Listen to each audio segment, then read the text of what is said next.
देखो ऐसा पशु परिचार भर्ती के रिजल्ट के बारे में तो विवाद चल रहा है, उसी को लेकर बोर्ड अध्यक्ष से हम बहुत दिनों से मिलना चाह रहे थे, लेकिन अध्यक्ष जी बाहर थे और कल उन्होंने समय दिया था आज का 3 बजे का, तो आज हमारी मुलाकात हुई है। साथ में बच्चे भी मौजूद थे, सर भी मौजूद थे।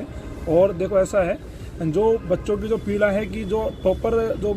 फोर्थ शिफ्ट के बच्चे हैं 135 नंबर ला के उनका सिलेक्शन नहीं हुआ, हम चेयरमैन साहब से बस यही कह रहे हैं कि इन बच्चों की गलती क्या है। 135 नंबर लाने वाला बच्चा अगर सेलेक्ट नहीं हो रहा तो आखिरकार में फिर सिलेक्शन होगा किसका। तो इस बात को लेकर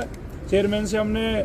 निवेदन किया है कि इन बच्चों की तरफ भी देखिए, सभी किसानों के बच्चे, इनकी पीड़ा है सर, और इस बात को मान रहे हैं कि इन बच्चों के साथ में इनजस्टिस हुआ है, अन्याय हुआ है। लेकिन साथ साथ चेयरमैन कह रहे हैं कि मेरे हाथ बंधे हुए हैं, लेकिन मैं भरोसा दिला रहा हूँ प्रदेश के युवाओं को कि चाहे जेल पेलेरी की परीक्षा हो, चाहे आने वाले दिनों में चतुर्थ श्रेणी की परीक्षा हो, उनमें हम दूसरे फॉर्मूलों पे काम करके ऐसा रास्ता हमने निकाला है कि हम आने वाले दिनों में नॉर्मलाइजेशन के नाम पर अन्याय नहीं होने देंगे। लेकिन कहीं ना कहीं जो ये बच्चे सिस्टम के शिकार हुए हैं, जो बोर्ड की खामियों के चलते, इस फॉर्मूले की खामियों के चलते अन्याय हुआ है, इसको लेकर इनसे हमारी मुलाकात हुई है और वो कह रहे हैं उनकी भावना, उनकी संवेदना बच्चों के साथ है, लेकिन ये भर्ती विवादों में नहीं जाए, कोर्ट में नहीं जाए। कई सारी समस्या है, फॉर्मूला पहले से लगा रहा है, एसआई में भी यूज वही फॉर्मूला हुआ है, पटवारी में भी हुआ है, इसीलिए हमें ये फॉर्मूला लगाना पड़ा है और मेरे हाथ बंधे हुए हैं, मैं मजबूर हूँ। इस मामले में बहुत ज़्यादा मैं कुछ कर नहीं पाऊँगा, लेकिन मेरी भावना इन बच्चों के साथ है।